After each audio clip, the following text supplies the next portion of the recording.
Have you heard it? After a whole year of waiting, they're finally back. The Suica and Pasmo IC cards are making their triumphant return to Japan.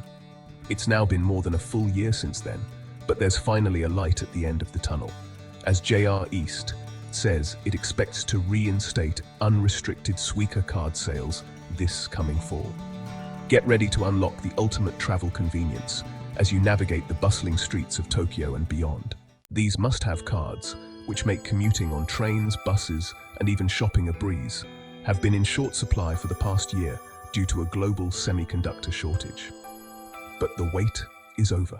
The news has just been released that general sales of Suica and Pasmo cards will soon resume, bringing relief to both locals and tourists alike. Imagine zipping through stations, tapping your card for seamless entry, and exploring Japan without the hassle of constantly buying tickets. With Suica and Pasmo back in action, your journey through Japan will be smoother, faster, and packed with unforgettable adventures. So, if you're planning a trip to Japan or living here and have been struggling without these cards, the wait is almost over. Stay tuned as Suica and Pasmo cards make their grand return, ready to transform your travel experience. Let's jump right in.